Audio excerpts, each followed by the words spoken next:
Hello and welcome to Your New Jersey. I'm Lisa Marie Falbo. On today's show, we're highlighting New Jersey entrepreneurs, bringing people together through fun, community-driven experiences. Joining us later is Pat Light, whose Hoboken venues are at the center of the city's vibrant nightlife scene. But first, Kim Coe is the founder and head mom in charge of Small Town Play Café, a unique combination of play space and cafe designed for families in New Jersey. Kim, welcome to the show. Thank you. Thank you so much for having me. As a mom of a 4- and 2-year-old, I can definitely appreciate the concept. Absolutely. My kids are actually similar in age. I have a 5-year-old and a 3-year-old, and they were really my inspiration behind creating this business.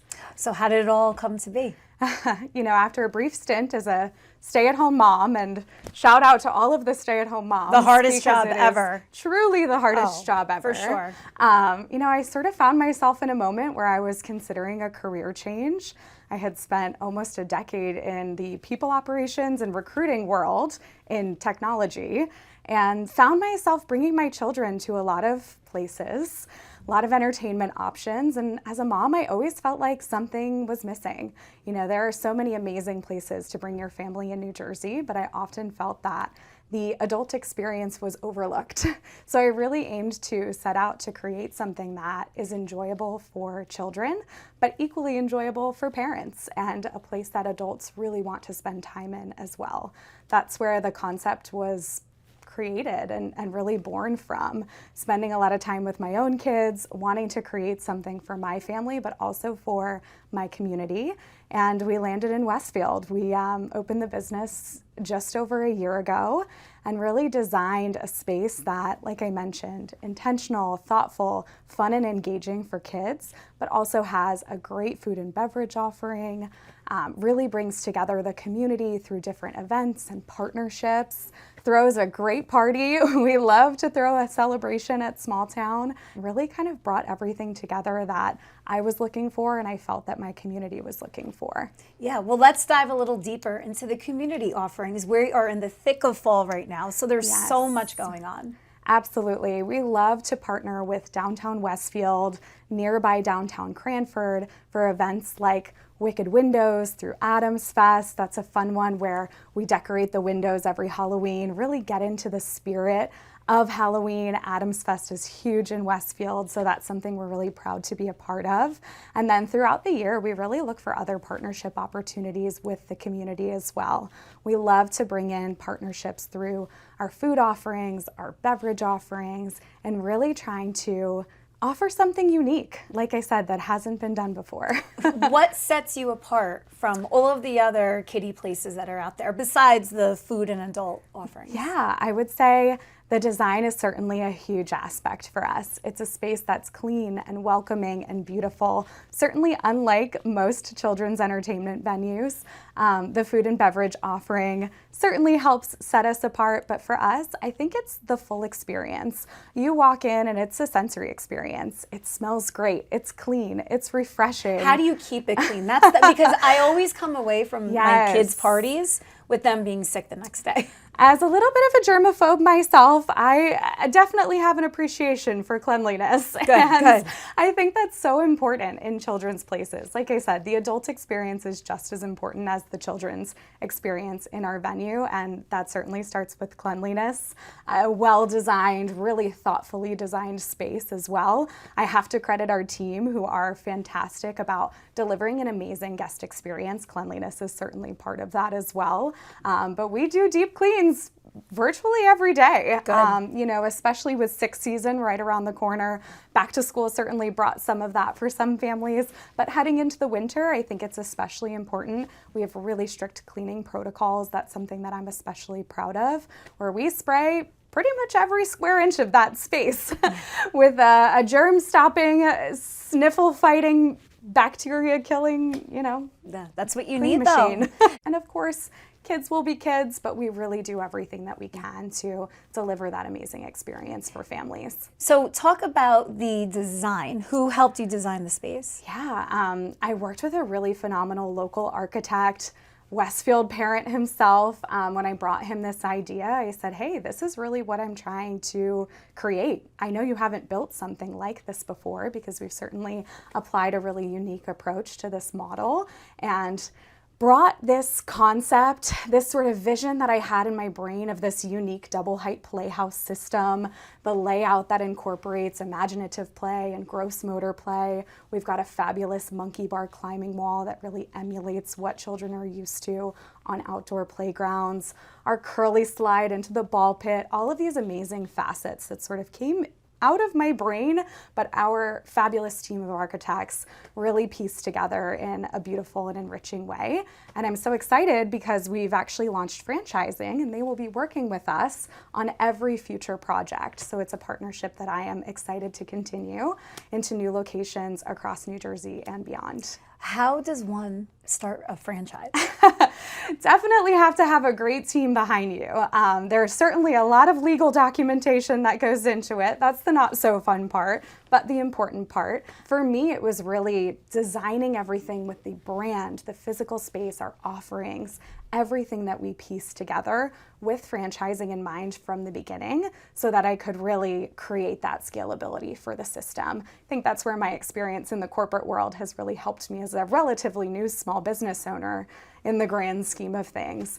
And creating a lot of those intentional movements early on really helped us when we were ready to say, okay, now it's time, let's franchise. And I'm so excited because we recently welcomed a few new franchises into the brand, and you'll see those locations throughout New Jersey in the not too distant future. We have to follow you on social to learn follow more. Us, Small Town Play Café on Instagram. That's where we announce all of our exciting offerings, but we've got a lot in the works behind the scenes. So I am just so thrilled about these new partnerships and excited to see where we'll go next. Oh, you are going to go far. I mean, you're so meticulous, obviously so passionate. Yes. Isn't it crazy, though? You started a business and are now franchising with 2 little kids at home. You know, it's amazing what we can do, right? Moms can do anything when they put their minds to it. I swear it's the truth. You know, you have a vision, you set yourself on the path toward a goal, and then you make it happen. I think the attention to detail is really what sets us apart in that. That certainly stems from me and is sort of channeled through my entire team. And I think it's what's helped us build something really special in Westfield. Yeah.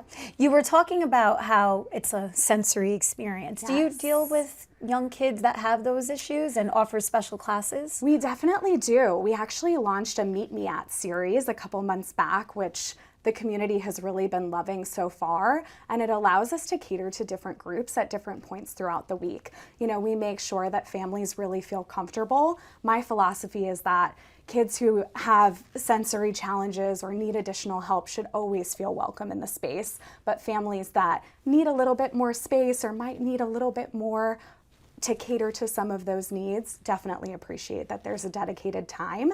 And then we also bring together play dates for stay-at-home moms, dads, nannies, and au pairs. We really try to create these moments where people are, of course, welcome at any time, but they like that they can strike up a conversation with someone and maybe meet someone new. Kind of goes back to that community emphasis that we have through what we do. Yeah.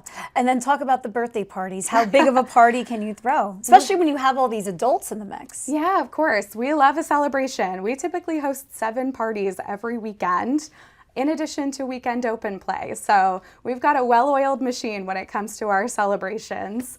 It's certainly not a volume game when you are having the celebration. We like those families to feel like they are the star of that day, and that party child is really the focus for the whole day.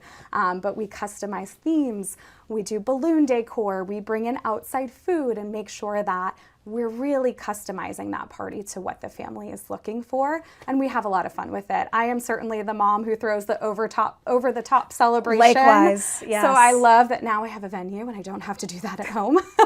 You don't have to clean your house twice. It's true. But families really love that, again, there's something for the adults, there's something for the kids, and it sort of brings the whole family together. We host about 24 kids and then many adults beyond that for parties. You're going to get calls for Thanksgiving and Christmas. I don't want my house to get messed up. Come on down. Would you do that? You would accommodate that? Hey, why not? We actually hosted Easter for my own family at the Play Cafe this year because we said, you know, there's so many young kids in our family. Why not? We've got an indoor playground. Let's make good use of it. You might get a call from my mom when she sees that segment because Perfect. she hosts 8 little kids. We have a big family There with you 8 go. toddlers, and she's going to be like, we're going to Westfield. I love it. Come on down. Well, where can my mom and people watching find out more about you? Head to our website, smalltownplaycafe.com. You can follow us on Instagram. We put out some fun TikTok content as well. The girls on our team love to make little know-how coffee TikTok reels and things like that. So yeah, follow us on social. Thank you so much, Kim Coe. And I'm so happy Deb Belfato, even though you don't know who that is, but by osmosis, now you do. Yes. Thank you, Deb, for bringing us together. Thank you. We vote to protect the Social Security we worked hard for. We vote because family caregivers deserve support. We vote to have a say in our future. For all the reasons why, AARP has information about when, where, and how to vote. Find the information you need to make your voice heard.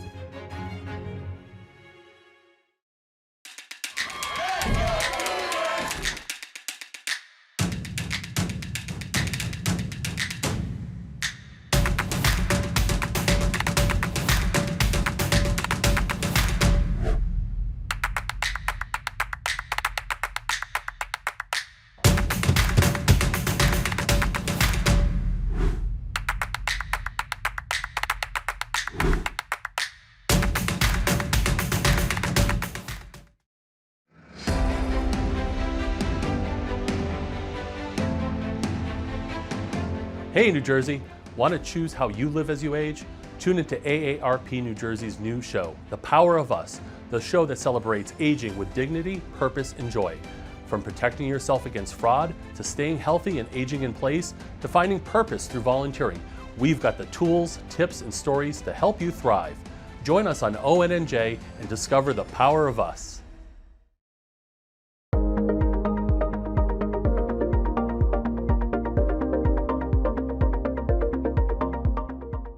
Pat Light, a former Major League Baseball pitcher, transitioned from the diamond to the dynamic streets of Hoboken, where he is now the CEO and founder of the Light Group. Pat, welcome to the show. Thanks for having me. Happy to be here. What a journey you have been on. Yeah, it's been an interesting one to go from baseball to running bars, but it's been a fun one. I'll tell you that. It's never a dull moment. Well, it looks like you're having a lot of fun, but let's start from the beginning. Yeah, I mean, obviously, baseball was such a big part of my life. I grew up, my dad played, and I grew up playing, obviously, from high school all the way to, eventually to the Red Sox, which was obviously awesome. And then moved to Hoboken, when I was 21 or 22 years old, and haven't left. Loved being there, still love being there. Hoboken's a great town. It the is. vibe is just the best. It's a great place. It's a great place. Yeah, it's awesome for somebody who was 22. I'm 34 now. It's still kind of evolving as a city, and it's awesome. I love being there. So at 21, 22, you were doing a lot of hanging out at the bars. Mm-hmm. How did you go to own many of them at this point now? Through relationships. Everything that I own in as far as restaurants are concerned are all due to relationships that I built in my 20s. Going to the bars. I only spent 4 or 5 months out of the year in Hoboken because of baseball. But I spent a lot of those 4 months in the bars because as a 22-year-old kid, you don't get to do that much during the season. And so you really want to maximize it outside of that, and became friendly with some of the people that had owned them at the time, and so on and so forth. I was leaving baseball and not really knowing what I wanted to do, and I was like, maybe this is something that I want to do, and so here we are. That's got to be such a hard transition though, because baseball is so regimented. Mm-hmm. I mean, you're playing 6 months out of the year, all that travel, but you're training the other 6. Yeah. So when that ends, I feel like you're kind of getting pushed out of a plane with no parachute. Yeah, it was. I'll tell you, I packed on a few pounds after baseball. You're in the restaurant business with all this food that is sometimes not the healthiest. Obviously, in the bar business specifically, there's some drinking component to a lot of this stuff, and you just, you end up in this kind of a lifestyle that isn't as regimented, like you mentioned. But honestly, the biggest change was kind of an ego blow, because you'd just gotten done playing Major League Baseball, where everybody kind of waits on you hand and foot, and you think you're this coolest guy in the world, right? And then my first gig was, I still am a small partner at a place called Saku in Hoboken. It's a sushi place. And to go from Major League Baseball to people like just yelling at you about their sushi not being right or something is like a real ego blow to you. And you're just like, here we go. So that was probably the most difficult transition. So what are the others that you own? So it's Saku, Green Rock, McSwiggin's, Texas, Arizona, River Street Garage, and The Waiting Room. Wow. Yeah. And you said you have partners. Where do you source them from? Well, sometimes they were pre-existing. Green Rock was, had a bunch of guys that wanted to stick around. They kind of built Green Rock themselves and didn't want to leave, so they stuck around. And then it's just kind of people within Hoboken, friends and family, things like that. But yeah, that's kind of how I've sourced all of them. So you started this journey right before COVID. How did you sustain your businesses? COVID was interesting. COVID, the first 2 months were really scary. You just didn't know what was going on. There was no manual for, hey, this is what happens. I was 28 at the time, 28 or 29. I just started doing this. I barely knew how to run payroll at the time, let alone operate during a pandemic. Then once PPP loans kind of came out and things like that, we did okay. It was a scary time, but we figured it out. And honestly, I look back at that and being like, those are stories I'll tell forever because. Oh, yeah. 6 years almost. Yes, which is wild to think about. I know. But yeah, you look back at those times and you're like, I can't believe I operated a bar during this time. It was crazy thing. And your business and portfolio grew from that time. Yeah. How did you stay relevant in the months and years after? I'm 34. I'm one of the, I know almost every bar owner in Hoboken or know of them. And, I'm definitely the youngest. And, some of these guys, they're not out there. They're not putting themselves out there like that yet. And I think in 10 years from now, when my generation is buying some of these restaurants and doing those things, I'm going to have a lot more competition when it comes to doing these reels and TikToks. I won't be the only one doing them anymore. And so I just think we have such a unique advantage that I'm willing to do this stuff and stay in front of you and just be in conversations when people are thinking about, hey, where do we want to go out tonight? I want to be in that conversation more when you decide where to go. And so that's kind of what we've been doing, is just kind of be in your face, show everything that we're doing, and some of it will work, some of it won't. Well, it's very tongue-in-cheek, what you do. It's very dry humor. So maybe it's like that Curb Your Enthusiasm humor, right? Yes. That sometimes maybe goes over people's heads. Certainly. The thought process behind everything that I do on social is that it's exhausting trying to create content. It is... It really, it's exhausting. Draining. It's Yes. draining. Talk about the trends in going out. So I am a little older than you. Okay. I will be 42 this year. I can't even believe that. You look great. Well, thank you. Anytime. Thank you. A lot of makeup and hair. But anyway, it feels like yesterday, though, that I was going to some of those Hoboken haunts back in my college days. But my friends and I, we always wonder, what is the trend now? Are there kids just at the bar like this on the phone, not having these conversations? Well, to be fair, I'm not as out as I used to be either. But what I've seen is it's hard. And honestly, it's hard to grasp with these kids and what people are doing now, because what we're seeing is the way sales used to work is it would just from 9:30. It would start trending up 10:30 to 11 o'clock, and midnight 12:15 would be kind of the peak, and then it would slowly drop down. You're seeing the peaks now shift to about an hour earlier, which is unique because at least in my day, we didn't go out until 11:30 at night. Absolutely. Right? Yes. So now it's well, okay, are people, when you start bar hopping, are there just less people to fill those people that have left the bar?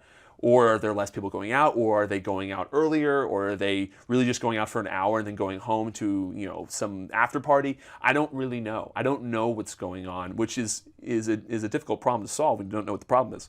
As far as a trend with kids and what people are doing as far as going out at night, it's hard to grasp. I don't really know what they're doing. What I know is that they're not buying as much in that 11:45 to 12:45 range, and I don't know why. The reason we did mobile ordering, which a lot of people either love or hate, is just to make it easier for folks. Hey, listen, you're in the middle of Texas, Arizona, middle of Green Rock. You're in the dance floor. You've been to those places.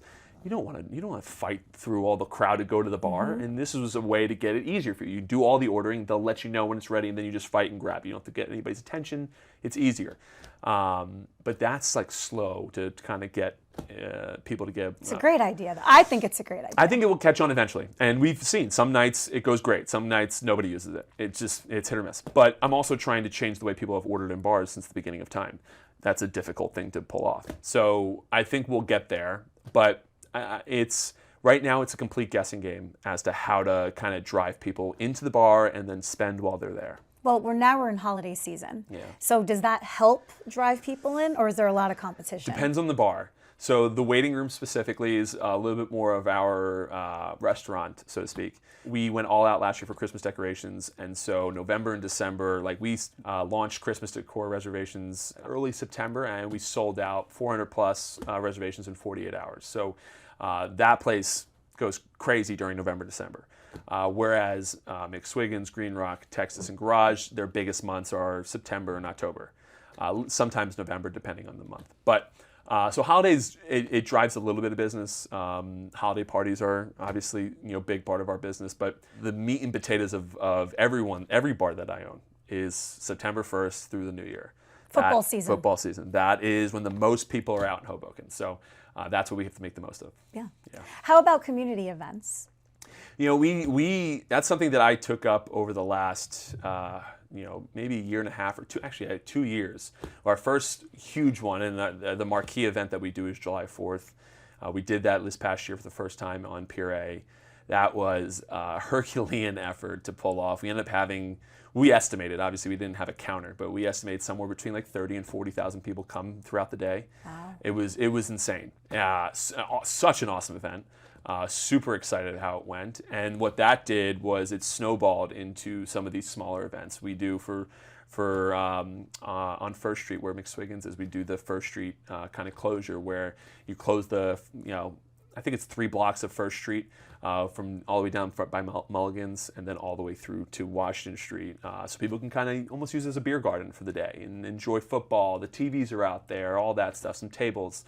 So we do stuff like that. We do what I call Home for the Holidays, which is the waiting room, like I mentioned, for November and December, and then July 4th is our big one. But driving some more of those types of events specifically in Hoboken, I think is going to be kind of really important to continuing making Hoboken like a destination. And then obviously we have the World Cup coming up this summer. That's going to be huge. That's going to be huge. So we want to make sure that people how many people are going to be traveling to New York City in this area for that time, especially since the final is at MetLife. We want to make sure Hoboken is on the list of places to go for anybody that's traveling into the area. I'm sure it will be. I hope Top so. of the list. It better be. It definitely will. No, 2026 will be a banner year for sure. Listen, I think so. I think the July 4th event in and of itself, 250th anniversary that of the makes country, your year. World Cup. I just think there's so much there that I think it's going to be unbelievable. If Macy's puts their fireworks on the Hudson, it's going to be something special. And St. Patrick's, can't forget that. No, you can't forget St. Patrick's. St. Patrick's isn't what it used to be in Hoboken, but we're building it back. It's important to us to have these types of events in Hoboken that the city can be proud of, we can be proud of, and do things that I think people want to come to Hoboken for. It's forever, at least. From what I know, it's like Morristown or Hoboken type of thing. And then if you want to do it, you do the city in a big day. But Hoboken's always been the place to go after college. Like, at least that's the way I had always been described. And I want to keep it that way. I want people to come, the young professionals to come to town and enjoy themselves in a responsible manner. But enjoy themselves and I think these events can attract people that maybe not would have tried Hoboken. They'll try it now and love it and keep coming back. Well, Pat, this was so much fun. Thank you so much. I felt young again. Talking to you, just throwing back to all my crazy Hoboken days. I It can was imagine. a nice trip down memory lane. Thank Awesome. you so much. Where can people find out more about you, see your social media videos, and find out about your bars? Well, listen, follow me. I'm pretty sure I'm Pat_Light everywhere. Follow the Light Group. The Light GRP is everywhere. Listen, if you just open your Instagram app and you're in the general area, I'm probably going to show up on your feed. So I'll run into you. But yeah, follow along. Thank you so much, Pat. This was so much fun. Awesome. Thank you. Thank you for joining me on another episode of Your New Jersey. I'm Lisa Marie Falbo. We'll see you back here next week.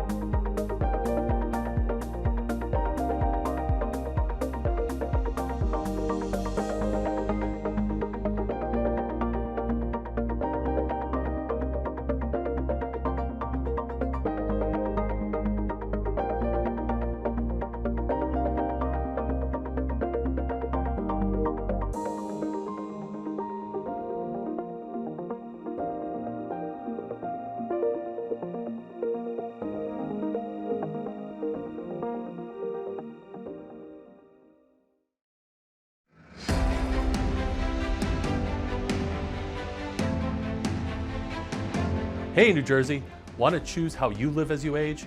Tune into AARP New Jersey's new show, The Power of Us, the show that celebrates aging with dignity, purpose, and joy.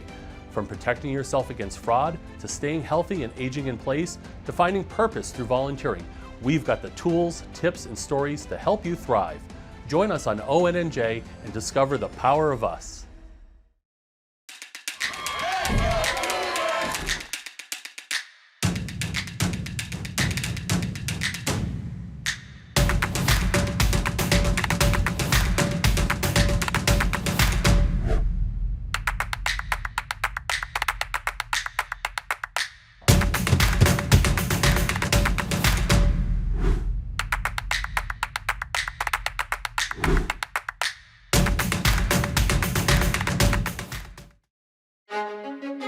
We vote to protect the Social Security we worked hard for. We vote because family caregivers deserve support. We vote to have a say in our future. For all the reasons why, AARP has information about when, where, and how to vote. Find the information you need to make your voice heard.